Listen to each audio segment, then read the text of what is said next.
Nah, di sini lagi-lagi Rasulullah SAW diriwayatkan oleh para istri beliau sebelum berbuka itu, menjelang berbuka, seolah sengaja memang duduk menunggu waktu berbuka, mengumpulkan istrinya, jika ada cucu dikumpulkan cucunya, kemudian beliau berikan arahan, berdoalah kalian.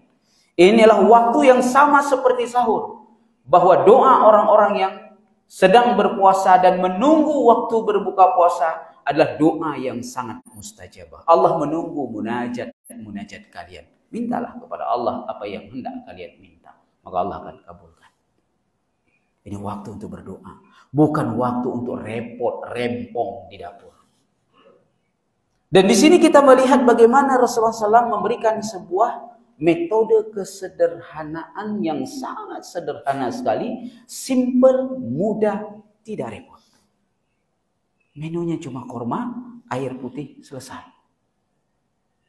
Jadi nggak ada itu risol, bakwan, ya, timpal, ya, segala macam, tak apa-apa minum. Bahkan Aisyah radhiyallahu anha mengatakan, minum pun kami tidak repot, satu gelas rame-rame. Jadi nggak ada lagi mikir cuci piring habis buka puasa. Ini begitu habis buka puasa ngelihat di tempat cuci piring, ya Allah ya Rabb, nggak sanggup cuci piring habis buka puasa. Ya udahlah habis tarawih aja, pulang dari tarawih karena makan lagi tambah lagi cuci piringnya. Udah 12 malam baru tidur ibu-ibu. Rempong. Dan Nabi tidak pernah mengajarkan rempong seperti itu. Sehingga para istri Nabi mengatakan simple-simple semuanya. Ya, satu gelas minum, Rasulullah minum, istrinya minum, cucunya minum, ya, habis tuang lagi. Jadi nggak ada gelas papa mama besar-besar itu, nggak ada. Ya, nggak ada.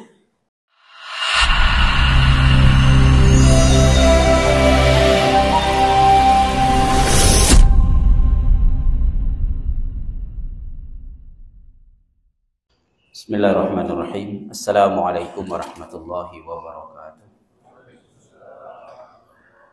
Asbahna wa asbahal mulku lillahi walhamdulillahi la syarika lah, la ilaha illa huwa wa ilaihil masir. Asbahna ala fitratil islam wa kalimatil ikhlas wa ala dini nabiyina Muhammadin sallallahu alaihi wasallam wa ala millati abina Ibrahim hanifan wa ma kana minal musyrikin. Asyhadu an la ilaha illallah wahdahu la syarika lah wal haqqul mubin. Wa asyhadu anna Muhammadan abduhu wa rasuluhu la nabiyya ba'da as-sadiqul wa'dil amin. Qulillahumma malikal mulki tu'til mulka man tasha' wa tanzi'ul mulka mimman tasha' wa tu'izzu man tasha' wa tudhillu man tasha' biyadikal khair innaka ala kulli syai'in qadir. تولج الليل في النهار وتولج النهار في الليل وتخرج الحي من الميت وتخرج الميت من الحي وترزق من تشاء بغير حساب. اللهم صل على محمد وعلى ال محمد كما صليت على إبراهيم وعلى ال إبراهيم إنك حميد مجيد.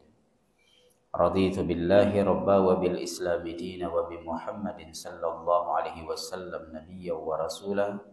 Rabbi shrah li sadri wa yassir li amri wahlul 'uqdatam min lisani yafqahu qawli. Bapak dan Ibu sidang jamaah subuh ya insyaallah dimuliakan oleh Allah Subhanahu wa taala.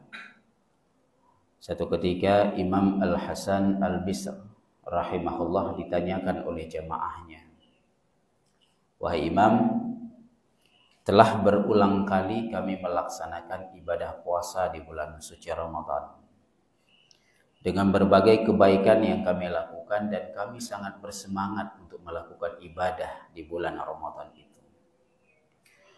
Namun yang kami rasakan di kemudian hari adalah bahwa setelah Ramadan kami kembali seperti biasa. Semangat yang kami miliki di dalam bulan Ramadan menjadi sirna. Kebaikan dan ibadah yang begitu optimal yang kami lakukan menjadi biasa lagi. Kami tidak merasakan adanya perubahan pada diri kami selesai Ramadan. Kami hanya merasakan perubahan-perubahan itu hanya pada bulan Ramadan saja. Sehingga kami khawatir kalau apa yang diharapkan oleh Allah Subhanahu wa taala dengan Ramadan yang kami lakukan la'allakum tattaqun tidak bisa kami dapatkan karena kami merasakan tidak ada sibrah itu."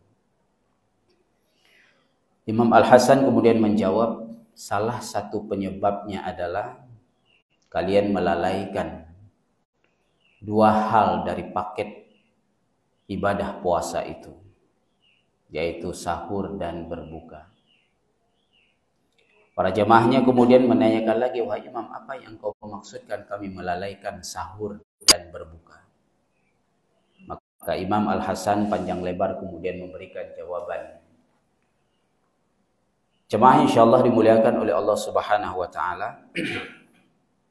Imam Al-Hasan Al-Bisr rahimahullah mengatakan, puasa ini adalah ibadah mahdhah sebagaimana salat, haji, zakat dan lainnya. Ibadah yang baku yang sudah ada aturan-aturan di dalamnya. Bahwa di sana ada hal yang diwajibkan, difardukan, disunnahkan, ada sunnah muakkad, ada sunnah hay'ah, ada hal yang dimakruhkan, ada hal yang membatalkan, ada hal yang terlarang dan seterusnya. Sehingga dalam perkara salat misalnya, salat itu dimulai dari takbir disudahi dengan salam. Bukankah kalian menyempurnakan salat itu sebagaimana kaifiat yang dilakukan oleh Rasulullah sallallahu alaihi wasallam? Sallu kama ra'aitumuni usalli. Kalian mencari tahu bagaimana salat Nabi sampai kepada hal yang terkecil yang dilakukan oleh Nabi sallallahu alaihi wasallam yang dalam ilmu fikih disebut dengan sunnah hay'ah pun kalian melakukannya dengan sempurna. Padahal misalnya dalam rukuk dan sujud bisa saja kalian membaca sekedar subhanallah saja sudah selesai boleh. Atau astaghfirullah dah boleh. Tapi kalian tidak melakukan seperti itu. Kalian menyempurnakan bagaimana Nabi baca, maka begitulah kalian membacanya. Padahal dalam duduk antara dua sujud itu sekedar membaca Rabbighfirli 3 kali juga udah boleh. Sah salatnya, tidak ada masalah. Tapi kalian tidak melakukan seperti itu. Kalian ingin melakukan persis seperti Nabi lakukan. Sehingga semua doa kalian baca di situ. Rabbighfirli warhamni wajburni dan seterusnya. Bukankah itu sunnah hay'ah? Sesuatu yang kecil. Tapi kalian melakukannya dengan sempurna dari takbir sampai dengan salam sebagai sebuah paket dalam ibadah sholat itu. Nah demikian juga harusnya di dalam puasa. Bahwa puasa itu bukan hanya memulai dengan menahan diri dari makan, minum, dan segala syahwat lainnya. Akan tetapi bahwa sesungguhnya puasa itu dimulai dengan sahur, disudahi dengan berbuka. Maka paket sahur dan berbuka itu include di dalam puasa itu sendiri. Nah, pertanyaannya kata Imam Hasan kepada jamaahnya, sudahkah kalian bersahur dan berbuka sebagaimana Rasulullah bersahur dan berbuka? Di sini kemudian para jamaah menjawab, tidak. Kami bersahur dengan cara dan gaya kami dan menu yang kami suka. Kami berbuka juga demikian dengan cara kami. Dengan menu kami. Nah inilah kelirunya. Padahal di sana ada hal-hal yang sangat disunnahkan, termasuk namanya sunnah muakkad di dalam sahur dan berbuka itu. Kenapa kalian tidak memperhatikan bagaimana kemudian hadis-hadis yang diriwayatkan oleh para sahabat, terutama oleh keluarga Nabi, oleh para istri Nabi, bagaimana cara teknis dan menu Nabi bersahur dan bagaimana cara teknis dan menu Nabi berbuka. Jemaah insyaallah dimuliakan oleh Allah Subhanahu wa taala. Kita mendapati ada begitu banyak riwayat yang menceritakan tentang teknis dan cara serta menu Rasulullah SAW saat bersahur. Yang pertama Rasulullah mengatakan takhirkan sahur. Dan bersahurlah kalian karena dalam sahur itu ada keberkahan walau dengan bitamarin, dengan 1 butir kurma, segelas air. Dan dari berbagai riwayat kita mengetahui bahwa Rasulullah SAW bersahur lebih sering dan lebih banyak menggunakan tamar. Tamar itu adalah kurma yang sudah matang, warnanya coklat atau hitam. Dan Rasulullah lebih memilih kurma ajwa. Jika tidak ada, baru beliau memakan kurma yang lain. Jika sama sekali tidak ditemukan kurma, misalnya dalam keadaan kondisi sedang berperang, karena beberapa Ramadan Rasulullah berperang, maka beliau memilih buah-buahan untuk bersahurnya. Jikapun tidak ditemukan, baru kemudian beliau mengkonsumsi sesuatu yang mengenyangkan selain daripada kurma dan buah. Begitulah cara dan menu Nabi bersahur. Kemudian Aisyah radhiyallahu anha dan beberapa istri yang lain meriwayatkan bahwa Rasulullah sallallahu alaihi wasallam ketika bersahur itu mengumpulkan keluarganya. Kemudian beliau menyuruh, memberikan arahan kepada keluarganya untuk banyak berdoa waktu sahur. Ini adalah waktu yang sangat mustajabah, kata Rasulullah. Allah menunggu munajat dan doa kita sementara kita sedang bersahur. Rasulullah sambil mengunyah kurma, kemudian beliau terus berdoa dan berzikir. Zikir yang paling banyak dibaca oleh Nabi sallallahu alaihi wasallam waktu sahur itu adalah istighfar, wal mustaghfirina bil ashar, kata Allah dalam surah Ali Imran. Mereka orang-orang yang beristighfar pada waktu sahur. Dalam surah Ad-Dzariyat dibalik oleh Allah, wabil ashar hum yastaghfirun. Pada waktu sahur mereka beristighfar. Istighfar yang terbaik itu adalah waktu sahur, dan waktu sahur itu zikir yang paling baik adalah istighfar. Beginilah cara Nabi bersahur. Jumlah korma yang dimakan oleh Nabi itu 5-7 butir. Tapi yang jelas, semua riwayat mengatakan Rasulullah tidak pernah makan korma dalam jumlah genap. Beliau makan korma dalam jumlah ganjil. 1, 3, 5, 7, 9, dan seterusnya. Dalam hadis yang lain, Rasulullah mengatakan barang siapa yang mengawali kehidupan paginya dengan memakan korma, terutama ajwa di pagi hari dalam jumlah ganjil, maka Allah selamatkan ia dari berbagai fitnah, termasuk diantaranya adalah kebencian yang ia dapatkan dari syaitan.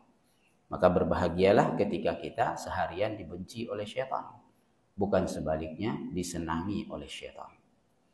Jemaah insyaallah dimuliakan oleh Allah Subhanahu wa taala. Ini yang pertama. Jadi buang image kita hari ini, kalau makan itu harus nasi. Kalau bukan nasi belum makan. Buang dulu itu. Apakah mengenyangkan dengan kurma? Sangat mengenyangkan. Dan kurma ini adalah makanan syurga yang secara khusus Allah turunkan ke bumi ini untuk semua perut manusia. Bukan hanya untuk bangsa Arab dan orang Timur Tengah. Tapi dari masyrik sampai maghrib, lambungnya itu sangat cocok dengan korma. Dan korma itu menyehatkan lambung dan pencernaan manusia. Itulah kenapa awal pagi itu Nabi selalu konsumsi korma. Sampai-sampai hadis memberikan semangat kepada kita agar kita mau makan korma di awal konsumsi.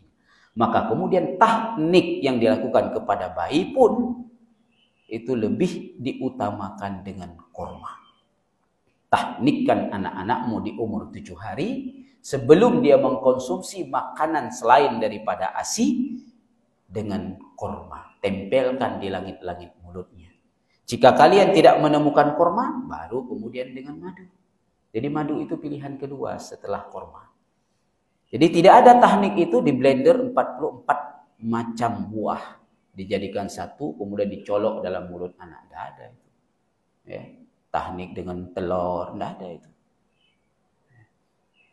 Jemaah insyaallah dimuliakan oleh Allah Subhanahu wa taala. Di lambung kita memang sudah diciptakan oleh Allah begitu, cocok dengan korma, dan korma itu cocok dengan lambung kita, sehat kita. Tidak ada masalah kita. Ya. Jadi kalau ditanya kenyang enggak? Saya 3 butir korma sahur, tidak ada masalah. Aktivitas full.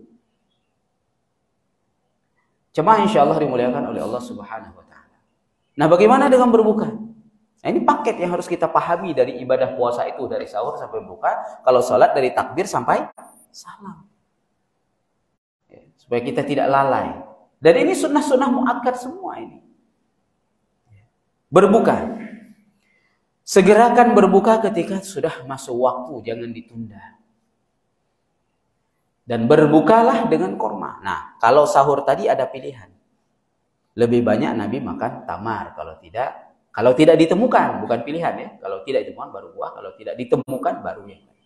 Tapi kalau untuk berbuka, semua riwayat mengatakan 9 tahun Nabi berpuasa, baik itu puasa Ramadan maupun puasa sunnah di sepanjang tahun. Dalam 9 tahun itu Rasulullah SAW tidak pernah berbuka puasa selain daripada kurma. Nah, ini nggak ada pilihan.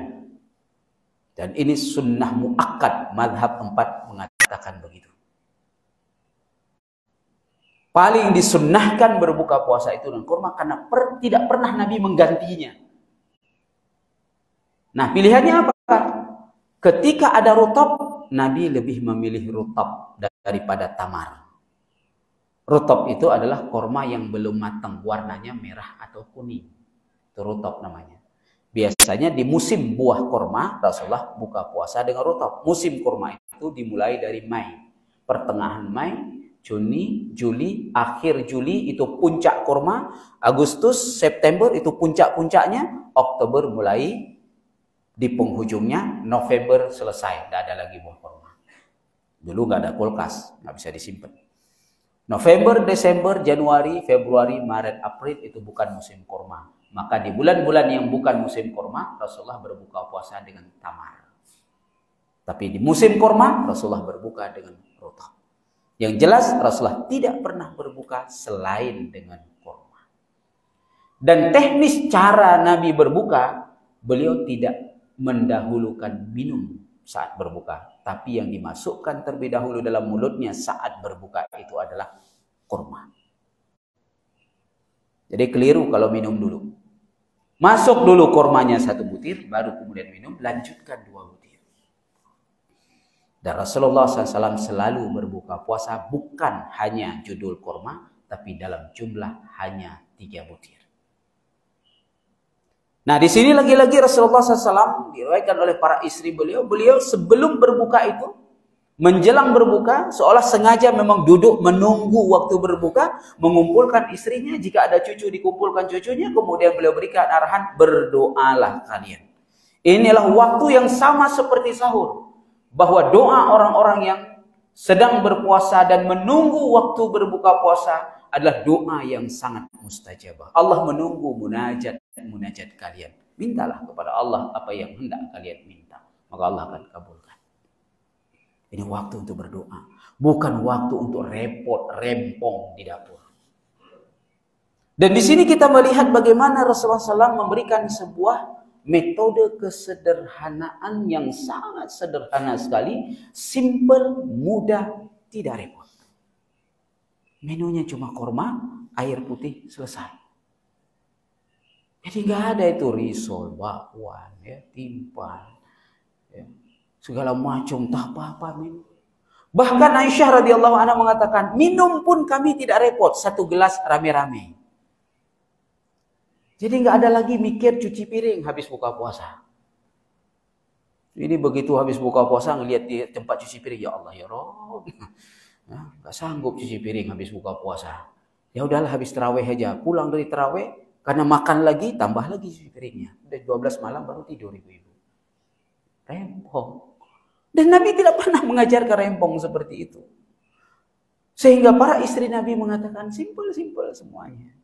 Ya, 1 gelas minum, Rasulullah minum, istrinya minum, cucunya minum, ya. Habis tuang lagi. Jadi nggak ada gelas papa mama besar-besar itu, nggak ada. Ya, nggak ada.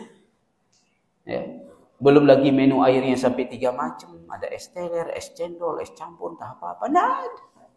Ketika Rasulullah SAW ingin memaniskan air putihnya, beliau kasih madu. Nah, kemudian Rasulullah ada infus water. Nah, kita ini sekarang kan lagi musim-musim infus water. Rasulullah juga ada infus water. Apa infus water Rasulullah? Setelah zuhur, beliau masukkan beberapa butir kurma dan kismis dalam air hangat. Itulah infus water beliau yang beliau minum nanti waktu berbuka puasa, atau nanti tengah malam beliau masukkan lagi kurma dan kismis, beliau minum waktu sahur. Nah, ini infus water Nabi. Ya, kurma dan kismis yang direndam dalam air, beliau minum kemudian airnya. Kalau kita kan macam-macam infus waternya. Jadi infus water itu sudah ada dalam praktek Nabi Shallallahu Alaihi Wasallam. Jemaah insya Allah dimuliakan oleh Allah Subhanahu. Jadi begini cara Nabi bersahur dan berbuka. Yang dimana ketika kita mengikuti teknis ini dan menu ini, maka sungguh puasa kita sangat ringan. Puasa kita tidak merepotkan, puasa kita tidak menghabiskan anggaran sampai berlipat-lipat daripada di luar Ramadan. Belum lagi saya selalu mengingatkan, ya, di bulan Ramadan kita melakukan sebuah dosa yang dalam bahasa Allah itu perilaku syaitan, mubadir. Ya, mubadir. 19 tahun WHO membuat survei dari tahun 2000 sampai 2019, negara yang paling banyak buang makanan itu yang pertama Arab Saudi, kedua Indonesia. Di bulan puasa naik 10 kali lipat buang makanannya. Arab Saudi dalam 2 tahun Covid menjadi tidak buang makanan sama sekali. Ternyata yang buang makanan di Arab Saudi bukan orang Arab, orang umroh. Orang luar Arab yang umroh sana buang-buang makanan kerjanya. Jadi ketika Covid membuktikan orang Arab tidak buang makanan. Dalam 2 tahun itu tidak ada makanan yang dibuang di Saudi. Nah di Indonesia, Covid juga banyak makanan yang dibuang. Bulan puasa naik 10 kali lipat. Lihat tong sampah. Allah mengatakan, innal mubadzirina kanu ikhwana syayatin. Perilaku syaitan, ini saudara syaitan, keluarga syaitan. Rasulullah SAW dalam menjaga mubadzir ini sampai kepada kuah yang menempel di jarinya beliau hisap satu-satu. Tidak sampai di situ, jari istrinya dihisap satu-satu. Tidak sampai di situ, satu ketika Hasan dan Husain menempel kurma kan dia lengket kalau matang, ya. Hasan kemudian ingin mencuci tangannya, Rasulullah katakan, jangan cuci dulu, bawa sini jarimu, diisep jari Nabi yang bekas tempelan kurma, ya. Cucunya itu diisep oleh Nabi. Ketika Aisyah radhiyallahu anha bertanya, kenapa begitu ya Rasulullah? Saya tidak ingin berperilaku seperti perilaku syaitan. Saya tidak ingin menjadi bagian dari keluarga syaitan. Mubadzir adalah dosa besar ketiga dari 8 dosa besar yang diurai oleh Allah dalam surah Al-Isra. Pertama syirik, kedua durhaka pada orang tua, 3 mubadzir. Baru keempat nanti membunuh anak takut miskin, berzina, kemudian makan harta anak yatim, baru kemudian sombong. 8 dosa besar diurai di sana oleh Allah. Mubadzir dosa ketiga setelah syirik dan durhaka kepada orang tua. Nauzubillah. Dan ini perilaku kaum muslimin hari ini di Indonesia, khususnya di Aceh, gara-gara nafsunya tidak tertahankan. Tiap hari buang makanan. Padahal kalau kita ikuti metode Nabi sederhana, selesai semuanya. Dan semua sunnah-sunnah bisa kita lakukan. Inilah paket puasa itu. Kalau sholat dari takbir sampai salam, kalau puasa dari sahur sampai berbuka. Inilah jawaban Imam Al-Hasan Al-Bisr ketika beliau ditanya oleh jamaahnya, kenapa puasa tidak berbekas? Salah satunya, di samping nanti ada bab yang lain tentunya, salah satunya karena kalian melalaikan persoalan sahur dan berbuka, tidak sebagaimana sahur dan berbuka Nabi Sallallahu Alaihi Wasallam. Semoga kita diberikan kemampuan oleh Allah Subhanahu Wa Taala untuk merubah gaya makan kita, pola hidup kita, dan teknis pelaksanaan puasa kita dari sahur sampai dengan berbuka, sehingga harapan Allah Subhanahu wa ta'ala dalam pelaksanaan ibadah ini menjadi la'allakum tattaqun, kita dapatkan insyaallah. Aqulu qouli hadza wa astaghfirullah li wa lakum. Subhanakallahumma bihamdik, asyhadu an la ilaha illa anta, astaghfiruka wa atubu ilaik. Assalamualaikum warahmatullahi wabarakatuh.